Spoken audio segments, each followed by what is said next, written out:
Welcome back, Inebri-art. This is Andy, as always. Today's a little different. We've had authors on before, but today's author is also a performance artist. I don't think we've ever had a performance 400 and some odd episodes in. A performance artist has yet to be on the show. So, Mary Paula Hunter, welcome to the show. Thank you very much. Glad to be here. So, how do you define performance artist? I know, like from like movies and stuff, I feel like they kind of I don't know, even know if pigeonhole like caricaturize them more than anything else. Like what kind of performance art did you do? Like, how would you explain that? Well, I started out, I was always a big talker and storyteller. My dad was a reporter, and I Mm-hmm. grew up tagging along with him and learning how to interview people and just hearing him spin yarns to get people to talk, basically. And I moved into dance as a young person. And eventually I would come across when dancers and choreographers who were beginning to talk and dance. And I thought, this is amazing. This is combining my two loves, Mm-hmm. talking and dancing. And that was the beginning of it. And a lot of performance art is really characterized by autobiography. Um, you're telling a story, something about your life, at least when you blend theater and something else. Mm-hmm. And I was blending sort of storytelling theater, if you will, with dance. So I started doing something that very few people were doing, which was talking about myself while I was dancing. Yeah. And that was really my style of performance art. But I think the cool thing about performance art is it's generally an amalgam of like visual arts and something else. Um, Performative. There's something that's time based that's going to happen. It's not just going to be sitting there. But it's never pure. It's not like a theater work or a pure song. It's always, I think, it's always sort of a combination of several things. And mine was dance and talking and telling stories. That's interesting. Like I never really kind of thought of it that way, and it kind of makes me think of um oh man, I'm so bad with names. I want to say his first name is Denny. And I think he's passed away, but he was I feel like he was on every show in the 1980s, and he Uh, was a visual artist, but he would do like these portraits of musicians in the length of yes. one song. And I guess that's performance art, really. Yeah, that actually is. And I've forgotten his last name as well, but I think it is Denny. Denny something, right? Um, Yeah, that I feel yeah. like it's on the tip of my tongue. And I've seen like so many people like do like different variations of his I don't want to say his work, but that kind of thing. And yeah, I just remember as a kid, I was just always fascinated by that. And I love the form. I moved in at times. I had a pretty identifying piece where I took food from the inside of the grocery store, not the perimeter or the outside, and to some kind of funky music in storefront windows. I danced and covered myself with that food. huh, So cheese whiz and yeah, crackers and all of that kind of stuff. And that was a non-talking piece. But most of my pieces that were not done in storefront windows, um, that were in parlors, some were in my house. I invited people into my house or wherever, were me telling stories and dancing at the yeah. same time. Hmm, interesting. So your book is called "Can I Have a Hug First?" And it comes out on the 18th, which is by this time this goes up, it'll be about a week away, I think, give or take. Yeah. Yeah. Um, and it's a collection of short stories. Are these like autobiographical short stories? Like, what's the premise? Well, many of them were monologues many of them are based, I should say, Mm-hmm. on monologues that I performed while I was dancing. And I think, like sermons or um, talk radio, whatever, monologues, they they needed to be given the short story treatment, if you will. They didn't work on paper as they did being spoken. Hmm. Somebody said that to me once: if you read a great sermon, you'll be surprised how bad it is. I feel like great speeches in general are or even, it's the same thing with like a stand-up comic. It's about timing and Exact, your presence on exact stage. So, inflection. yep. And so I I was loath to put them aside. So I'd say over half of the book, maybe half of the book, are monologues that really took me a long time to turn into short stories. I edited those things, oh my gosh, for a long time, um, turning them into short stories. So there's that, and those are almost all of my work is autobiographical. I don't have that kind of skill to write about something I haven't experienced. It That's really hard for me to do. I mean, I can do it if it begins with an experience and then I extrapolate from there. Yeah. But they all really begin with me, something I've experienced in my life, Yeah. and I seem to experience a lot. Yeah, it's funny. I was just telling someone the other day about how weird this year's been.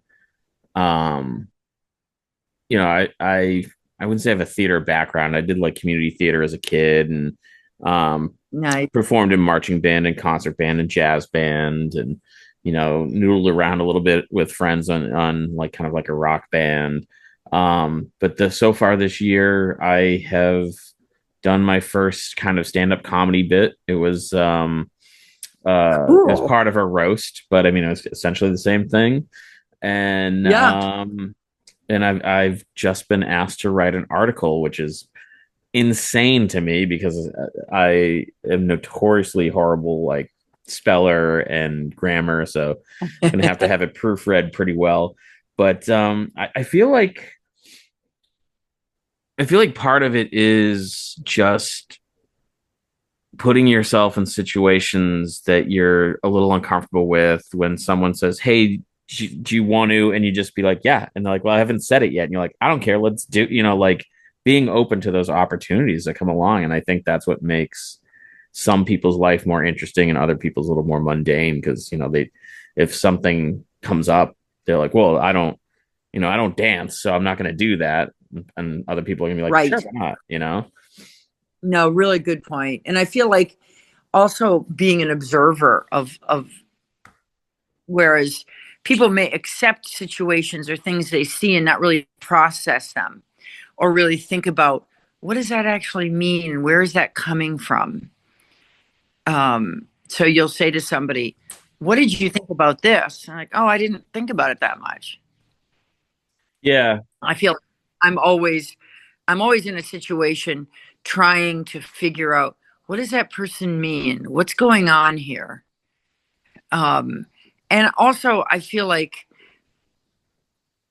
for no reason that I can think of, except I was born this way, I've always felt like an outsider. I've always felt like someone who is observing things from the outside. I was never really part of the group. Yeah, And I get that feeling, and then there's also a part of me that is, I don't want to say overly friendly, and it's a much later in life thing, but and probably a lot from podcasting interviews, but where you, instead of someone being like, "Hey, how's your day?" you end up in a 20-minute conversation with them, and they start telling you about their kid and their dog and this, that, and the other thing. People love to talk to me for some reason. I mean, just like out in the world. beautiful. I think that is a real gift. And I have the same thing. My daughter, after I went to the grocery store with her once, said, "I'm never going to the grocery store with you again." Because between from the lettuces on to to the bread on the other side, I talked to someone at every station along the way. Yeah. And sometimes people tell you things that you can't just hurry away from. You've got to sympathize or find out how to comfort them or something like that. And, I had a situation not too far back where I was in the grocery store alone, and someone I didn't know all that well, but I certainly had met him in the past, told me about the onset of mental illness with their kid. And, I was in a big hurry. My ride was in the parking lot waiting for me, Hmm. and trying to grab. But I mean, you can't just say, "I'm sorry, I'm just here to get some carrots." I can't Right. really listen to incredible, difficult thing that you've had happen to you. So, that happens a lot too, where people tell me things, and I've got to take time, and I consider it kind of a wonderful thing. Actually, I learned so much. Yeah. Yeah. And and I love, I'm definitely a bar fly, and like you're sitting there and just a quiet day, nothing seems to be going on. And if you don't have your nose in your phone, next thing you know, you're talking to three different people at the bar and you're having these great conversations and Love it, love meeting it. these different people that, I remember one time, um, I just randomly happened to be sitting next to this guy and we struck up a conversation with him and his wife. And it turned out he was the CEO of Friendlies. Oh, And yeah. it You're was just like, like, oh, well, this is an interesting conversation. Let's see where this goes. right. And if you're not open to that, you're not going to meet the CEO of Friendlies, Right. which I Yeah. consider a great loss in life. Yeah. Um, And to me, it's also very, I think you'll appreciate this being an artist is to be very genuine. When yeah. he told me, he's like, oh, I'm the CEO of Friendlies. And I'm like, well, no offense. I really don't like your restaurants. I'm like, the only time I go that my kids were little at that time were when they demand to go to Friendlies. And he's like, well, we're making a lot of changes and you should, and I'm like, all right, I'll give it another try. But like, I wasn't gonna I'll like give it a blow smoke. right, right, right. Exactly. No, I love that. You're right. It gives you a chance to be really genuine. And the other great thing about I like about short story writing and novels is that character, the CEO of Friendlies, the man at the lettuces who told me about the onset of, schizophrenia with his child, um, all of those people can come into various stories. Hmm. So people say, is this true? I'll say, well, that's a tough thing to say because it's all a bunch of disconnected things that I make connections between, let's say. Yeah. Yeah. So oftentimes people will say, oh, that I'm sorry that happened to you. And I was like, that never happened to me. But when you write a lot from the first person, I guess they assume, Yeah. Well, it's like when you tell a good joke, you tell it in the first person because it's funnier that way. right. Oh, it's so true. Yeah. So, was there any inspiration to write this down? You said your father was a journalist? Yeah. He was a reporter. Yeah. So was there And like a little like wanting to kind of pay tribute to him in that way or yeah, I think so. I do think so. I think my mother was an artist, so I have obvious things from her life, namely her paintings. Mhm. And I was not good at visual art. I was really like my dad, a real talker.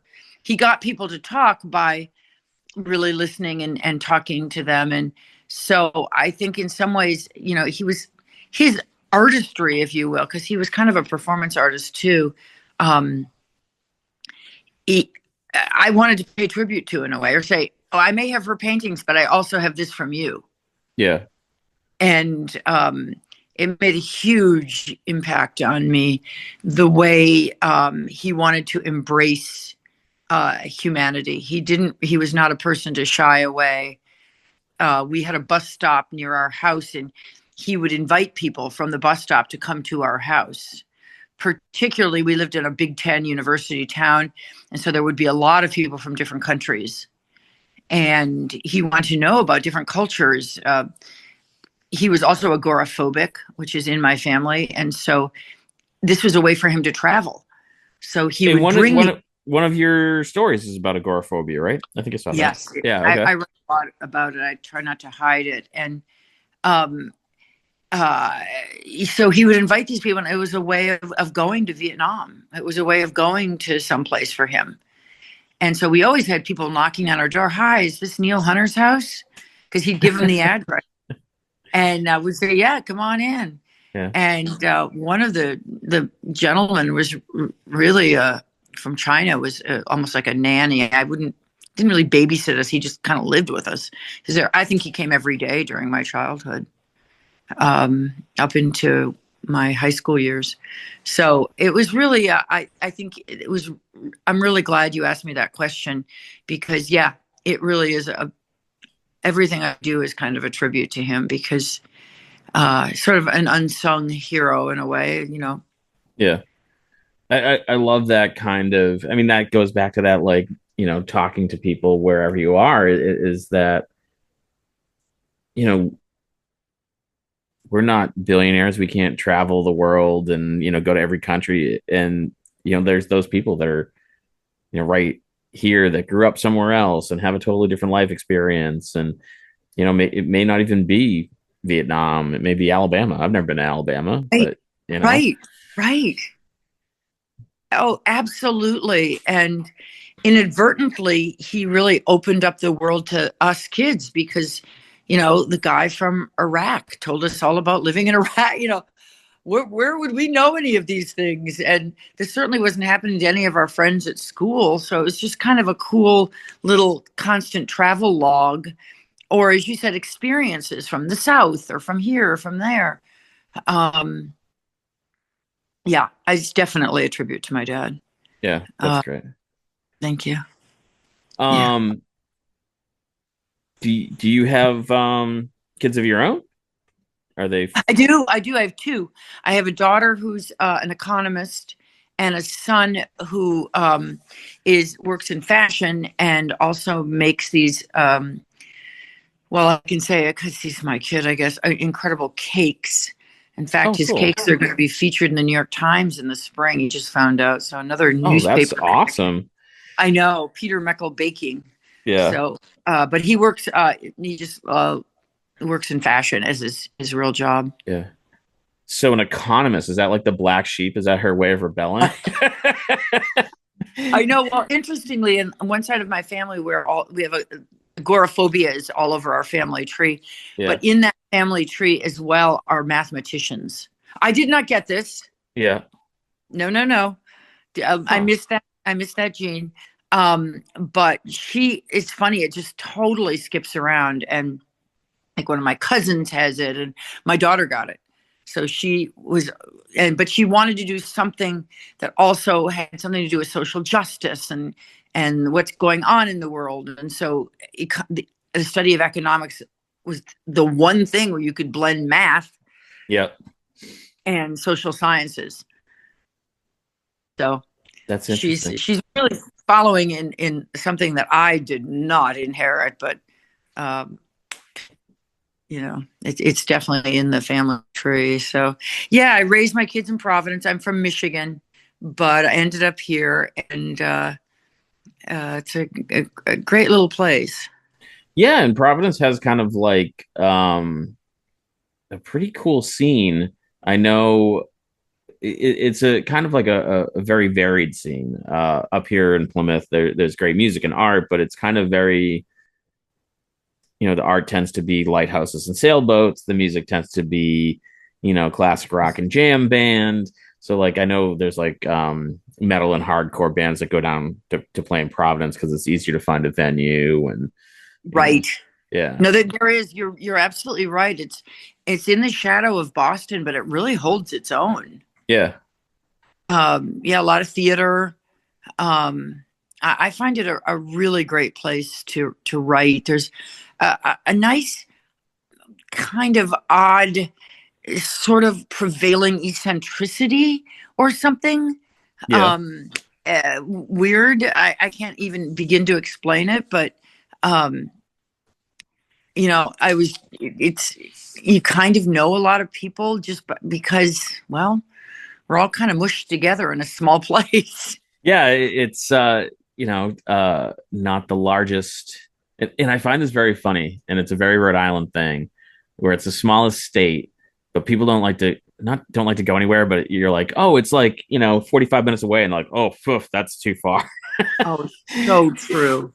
Absolutely. I divided my home growing up between South Dakota and Michigan, and particularly South Dakota, but in Michigan as well. It's like 15 minutes to a grocery store is not a big deal. Yeah, yeah. And here, one of the first things that people will say to you is, well, the parking's not great. You can't go that far. It's like Seekonk.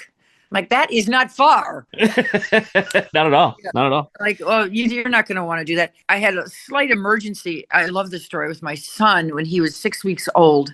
It's a whole other story I'm going to write. If you want me to tell it, I will, but it's Sure, kind of sure. hilarious. Well, he was a very easy baby, and this has to do with distance. He was a very easy baby, and at 6 weeks, he had a personality change where he screamed all day. And it was just totally bizarre because it was just easy, easy. And woke up literally almost 6 weeks old and just screamed. And about a week into the screaming, he had some appointment for some shot or something. The great thing about child rearing is I've forgotten everything.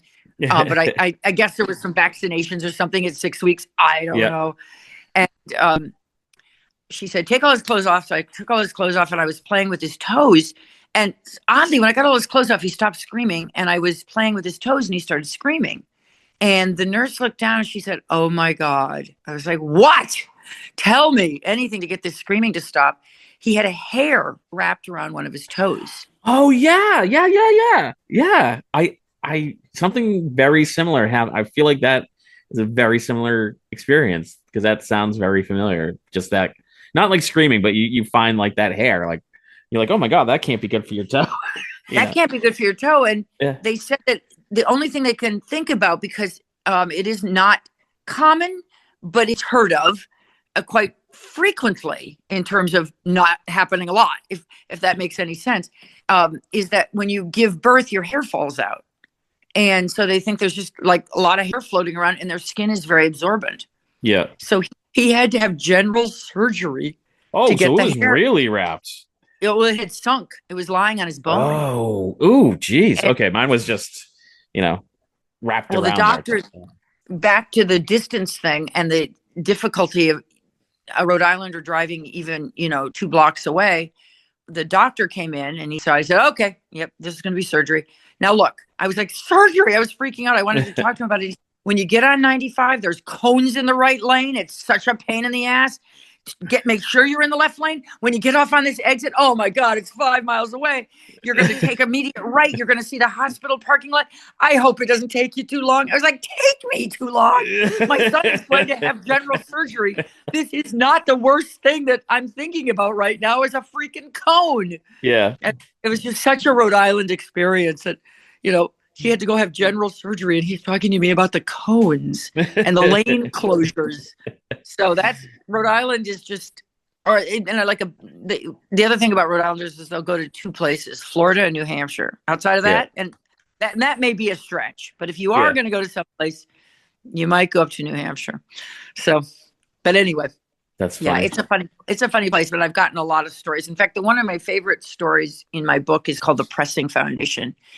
And I think I like it so much because it's fully set in Providence, and it's pretty much fully set in Providence and a little bit in New York City.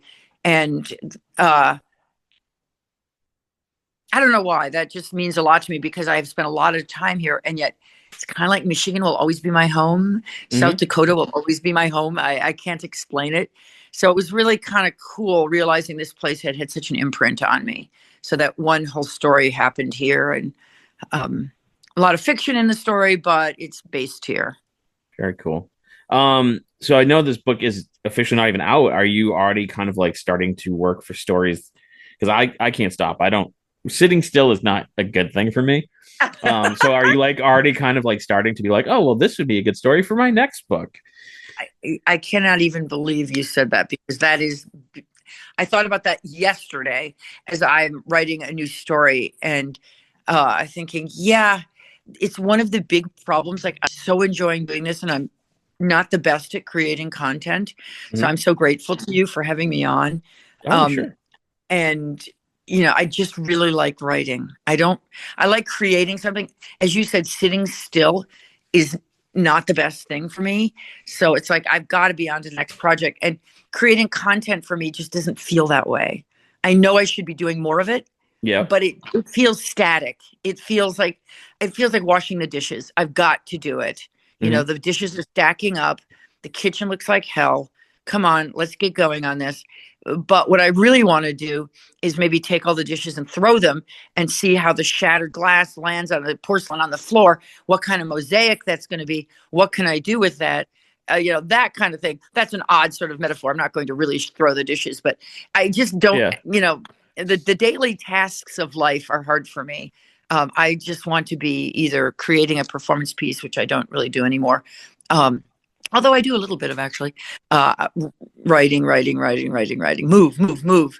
So I actually have a middle grade reader I'm marketing right now, and also a book of short stories are finished.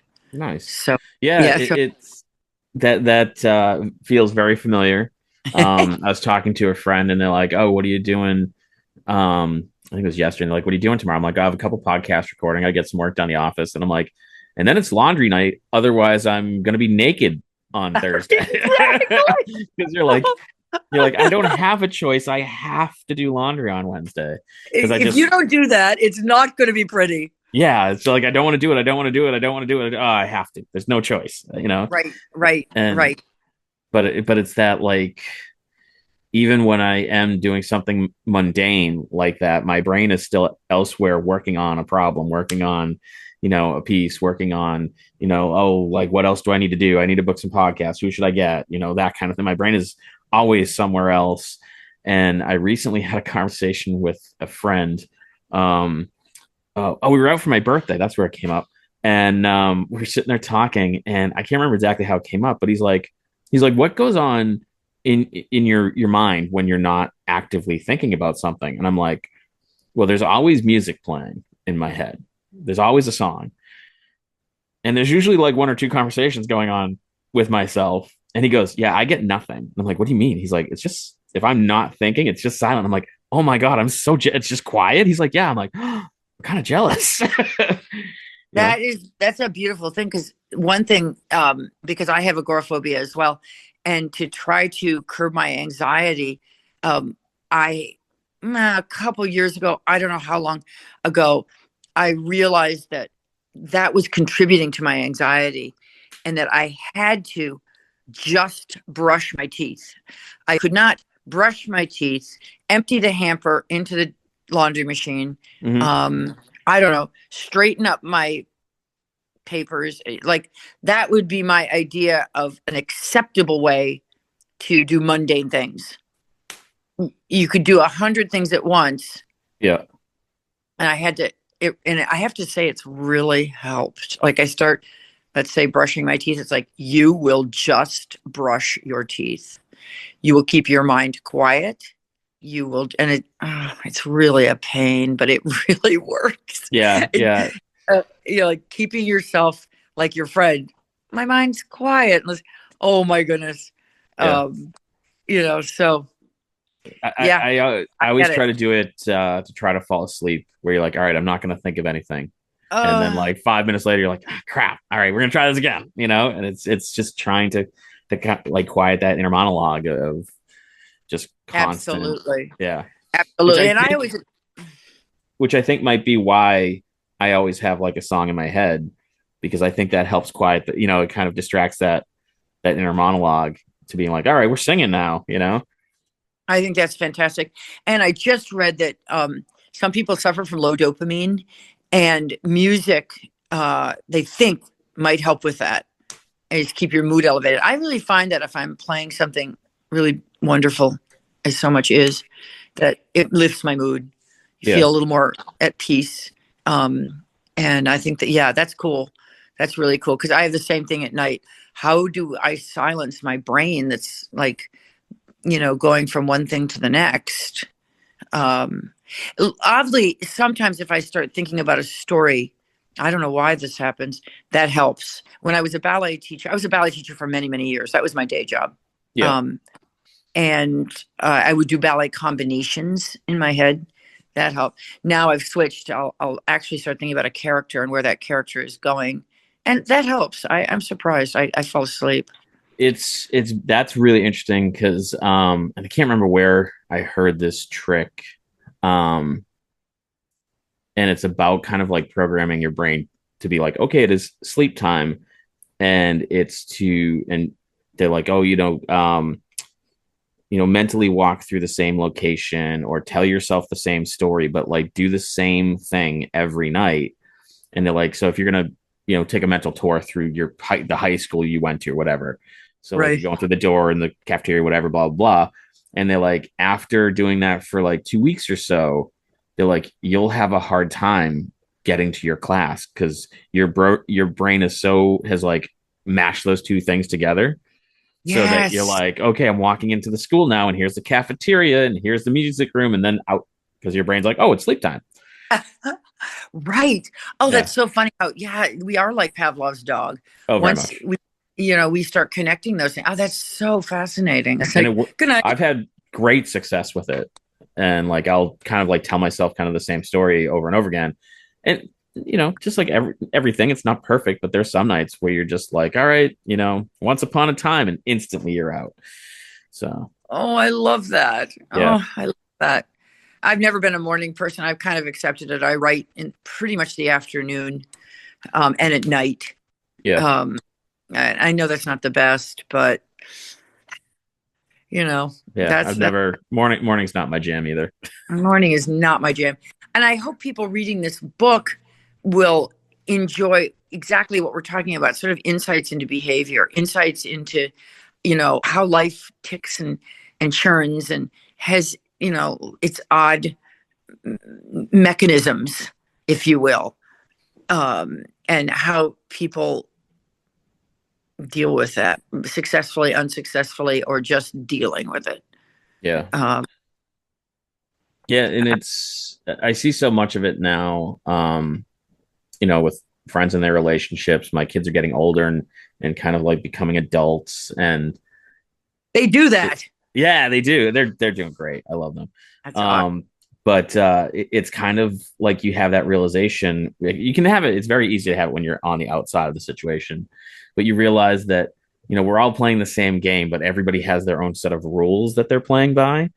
And just Yes. when people get irritated at you, you're like, well, you're mad because that's your rule, and your rule is kind of silly. you Right. know? You need to rethink that rule. Yeah. Um, yeah, yeah, that's a really good point. Um, I think some of my characters find that really hard to do. Like, It can be very hard, I think, when you're doing it.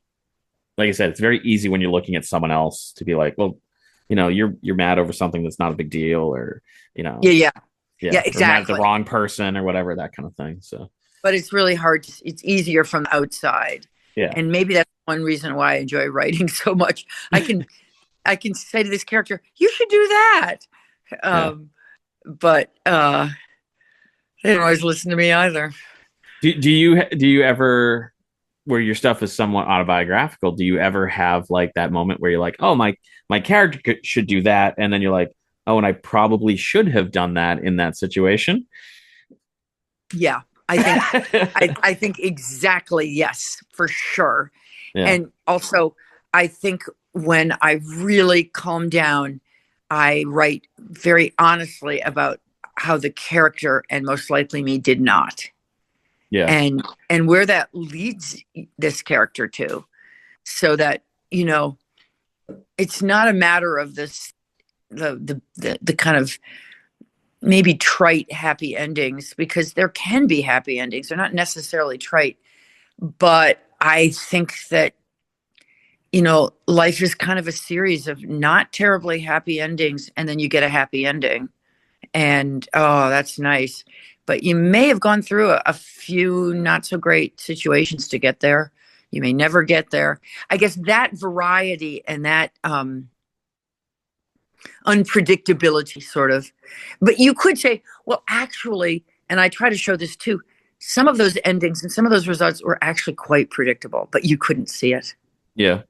So Yeah. you It's interesting. You made me, one of the podcasts that I used to listen to that got me interested in podcasting, was called The Nerdist, and Chris Hardwick was I was trying to think of the name. Chris Hardwick was the host, and he always said that the thing that he found about life is that you you never score the winning touchdown. Like there's not right, really a happy, because even if you right. do score the winning touchdown, you're immediately on to the next part. Well, I got to wake up tomorrow and I got to go to work and da da da da. And there isn't, the only ending is death, and it's never. I mean, it's never a happy thing. So it's just really interesting. So it's like you have to be in the moment and enjoy the moment. I couldn't agree more. And I think you said it better than me. It's sort of like this dichotomy or bifurcation of happy ending, not happy ending is sort of a construct. Hmm. In reality, you're right. Do you ever win the touchdown, and does it really matter? Like, are these two polarities, happy and really important, and are they really what we should be addressing? Are they really important to the life that we know? Yeah. And our belief in them is maybe somewhat odd and specious. I don't know, but yeah, yeah. And I like to try to deal with that at all times, so that you, for lack of a better term, you don't have the sanguine happy ending. You may not even have the horrible bad ending. It's called an ending, or it's called, as you say, moving on to the next thing. Um, yeah, yeah. I've struggled with that a lot, and I hope that these stories are a good sort of addressing of that. That's awesome. So our listeners can check out "Can I Have a Hug First" on February 18th. Where can they go to find it? Well, definitely Amazon. I know Hmm. some. I'd like to get it in more indie bookstores, Yeah. and I know that I'm trying to get them in some of them in Providence, Riff Raff Books in Providence. Okay. Um, and I know you can order it through your indie bookstore, but certainly Amazon is. And also, I love my press. My press is located in Portland, Oregon. It's Hmm. called the Unsolicited Press, and I would love people to go there to get it. Oh, sure. You definitely get it at the end. They're just a fantastic, supportive, wonderful indie press. Can't say enough about them. Um, Do you plan on doing any like book signings or stuff like that? I am going to do one at Riff Raff Books, and I'll have that date in March. Unfortunately, I don't have it right now. I have found those are getting harder to get. It's not the easiest thing to get something at a bookstore. First of all, there's fewer bookstores, There's way fewer bookstores. Yeah. way fewer bookstores. I think on my Insta, I'm going to post some things that I'm going to do sort of ad hoc, like on my front porch. Yeah. Um, I'm going to ask the local coffee house, can I do that here? Um, and just do some kind of impromptu ones where I'm not begging to have a reading. Yeah. Um, Well, you're not too far away, so I can recommend Book Love in Plymouth. They're okay. a small small independent bookstore. Right in it's they basically built this community called the Pine Hills, so they have like their own grocery store and their own bookstore and kind of like this. They just took a big chunk of land in South Plymouth and just kind of built this like whole encompassing community down there. And also for the past 2 years, we've been doing that. I don't have a date set. It's usually in August.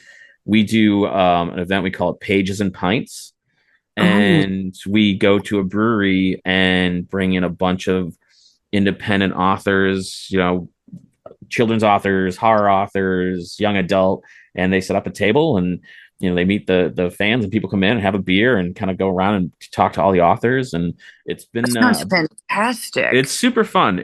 So once we get a date, I'll have to reach out and let you Please know. do. I will definitely try to do that. Yeah. I don't see any reason why I wouldn't do it. That's fantastic. That's such a great.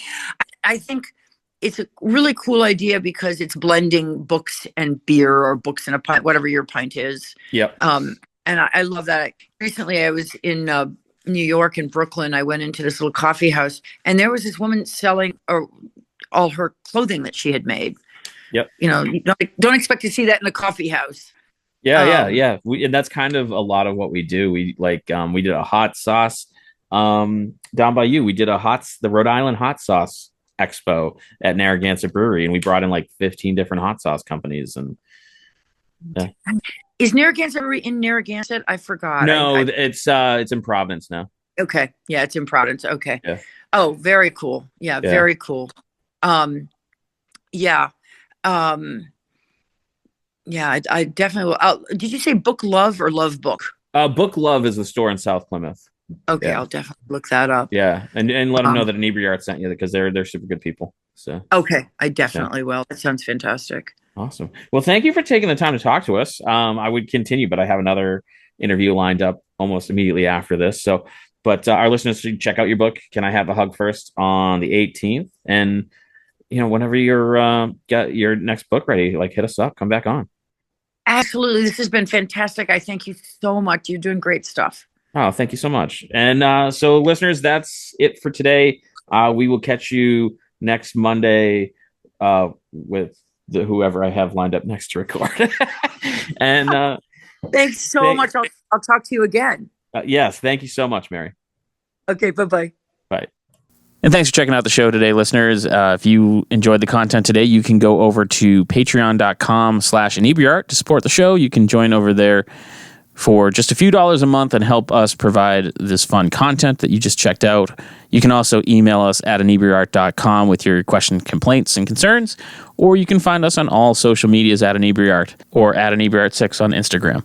And also don't forget to check out our other shows, Bar Talk Podcast, Old Colony Cast, Inebri-art, and all the other shows on the Inebri-art Network, which you can find at Inebri-art.com. Thanks again for listening.